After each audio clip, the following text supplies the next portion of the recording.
Okay, so you're talking about the auditing, and again, because what's so popular about Scientology Mhm. online is Xenu and sect checking. I run into the fact that popularly people seem to think that all auditing is interrogating someone to find out embarrassing things about them so that they can be Yeah. blackmailed to stay in Scientology. And I think that contributes to people not understanding how what it is about auditing that people can find addictive or Hmm. desirable, and how that comes into play at the lower levels. I don't claim to have any particularly good theories about what it is about auditing that creates this feeling of euphoria. But even when you mentioned self-analysis, I'm not Hmm. sure people are even going to understand that particularly. But like, so self-analysis is essentially a book with almost auditing questions that you're supposed to. It's really auditing yourself. Right. So you're doing self-analysis, you're auditing yourself. That then leads into Dianetics auditing, which is a one-on-one auditing, and it's a different kind of auditing. But um, but maybe like give give the viewers a little bit of an idea of what self-analysis. I don't want to get too much into details about the auditing because I'm not sure people really Yeah. care. But let's try to give them a taste of how auditing is different than what people understand sect checking to be. Like, what is it that's Okay. attractive? Mhm. How does it make you feel, or anything like that? Yeah, I mean, auditing. I was a fully trained Dynamics auditor. After the seminar, I did the actual course. So, and I did twinning hundreds of hours of twinning and Dynamics auditing. So, Dynamics auditing is really looking back to your past. Um, of course, you think it's on your whole track, but then it goes all the way back to the whole track eventually. But really, what it's about is going back to your past, finding memories that were traumatic, repeating them in a certain process, and then as you're repeating them, as the auditor's asking you questions, details about colors and smells and all these kind of things, you're supposed to get a cognition, which means you're supposed to become happier. And the whole thing has to do with the reactive mind. Sec check doesn't have anything to do with that. Sec check is just asking you questions from a list to make sure that you're in ethics, your morals are okay. They're looking at the floating needle. It's a lot more technical. And of course, I've had sec checks on me as well in Berlin and San Francisco. But auditing is really like the first thing that you do. And it's really the first step of indoctrination because they get you to believe that you have an analytical mind and a reactive mind.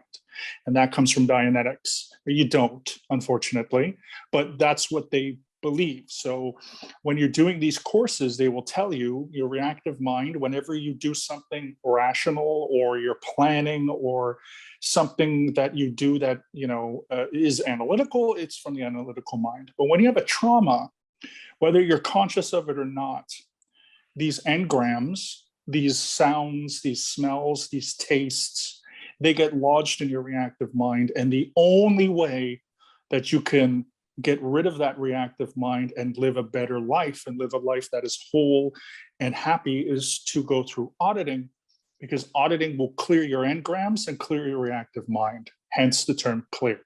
And there's different types of clears. There are Dianetics clears, and of course, there's Scientology clears, because there's the grades, and that's a whole different thing, which I didn't get onto. But the idea is to give the person the idea that you've got two minds, and that mind that has been holding you back is your reactive mind. And the example I like to give, or the example that is given in the courses, as a child, let's say we're out riding your bike and you fell, and a neighbor screamed something about not being able to breathe, or they're hurt or they're in pain. The idea is, when you are in that trauma, when you fall off your bike and you know that you're experiencing a physical pain, your analytical mind shuts off and your reactive mind takes over. So everything that the neighbors say, all the sounds, let's say a car drives by, everything is going to be recorded 100%. And it's not going to go to your analytical mind, it's going to go to your reactive mind. So then the next time something happens, when you go through a trauma, and whatever the neighbor said, the neighbor's wife said, or whatever, will re-stimulate you, will trigger you, and it will cause your reactive mind to come back into you, and then you'll carry this trauma. Another example is of drowning. it's very common to say he can't breathe or she can't breathe. And then the reactive mind takes over. And so that engram is that they can't breathe. L. Ron Hubbard believed that was where asthma came from. So there's all these different things that are kind of connected in this pseudoscientific kind of thing, like the reactive mind. And that's really what they're trying to do. They are trying to make it so you aren't as triggered to certain traumas.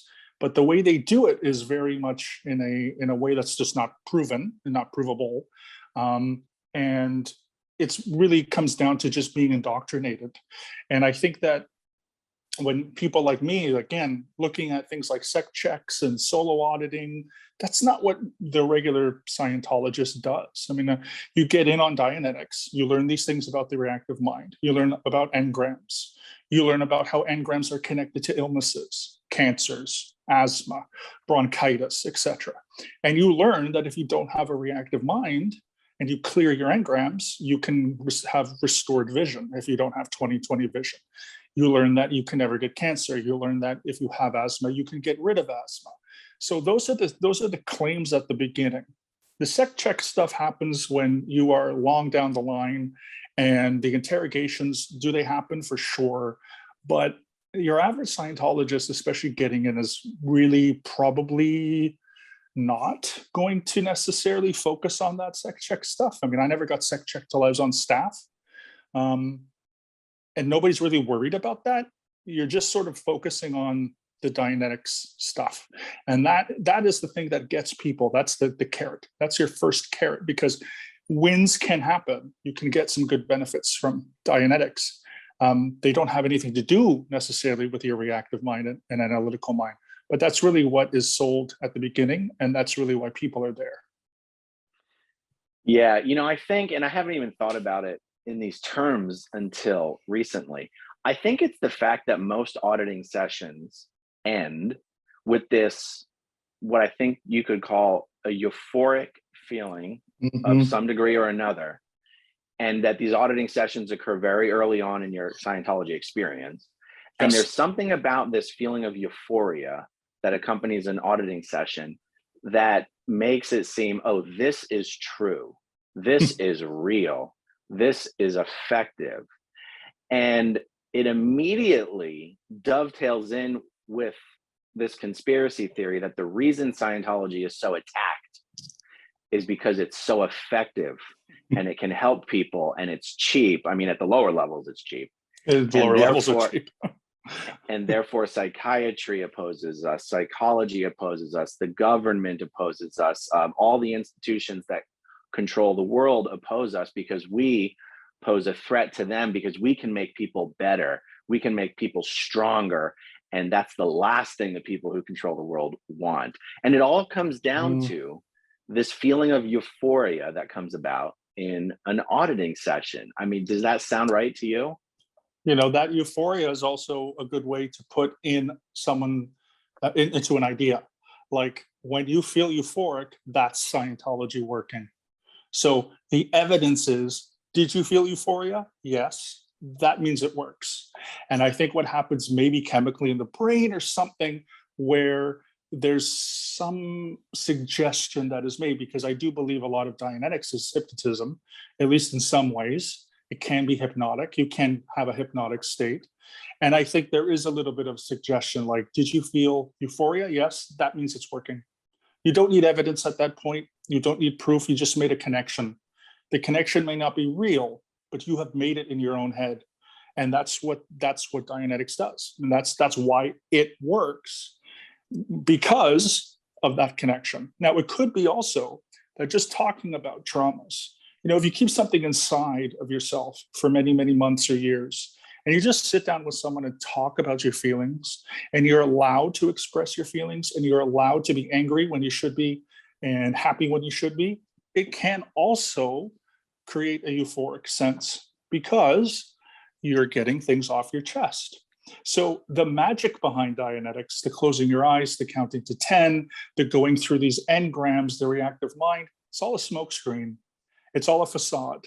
What you really are doing is you're sitting down with someone who's got trauma, and they're simply talking about issues that they have kept to themselves, in my case especially, for many months and many years. Things that even, again, come from your childhood, of course. You have childhood traumas, most people do. There's an accident or somebody did something to you, you witnessed something. That's the magic. The magic is simple talk therapy. It's not the smokescreen of anything that you learn in Dianetics or anything Right. at all. You know, it's not again, it's not those steps that you learn. It's just you and someone talking. You know, Right. that's the euphoria. I was discussing, someone was asking me about the Dianetics process the other day. And in trying to answer this question, the person said, it sounds like a form of trauma therapy. And Mm, it would be easy for me to say yes, but the truth is, I don't know what trauma therapy consists of. So I can't mm. say yes or no. Do you have any idea what the similarity is? I know in trauma therapy, you are supposed to go through and relive those experiences. And you're supposed to sort of, I guess, bring yourself to come to a place where you can accept it. So there might be a little bit of overlap, but then again, trauma therapy is works and it's got good science behind it, and it's not has nothing to do with the two minds, right? So it could be similar to a certain degree, but it's certainly not the same. Okay, if you want to see my rock and roll songs, click right on this guitar. And if you want to see a different one of my videos, oh, dancing on my love, then you could click right inside here. If you have subscribed or not, subscribe right here. Bye.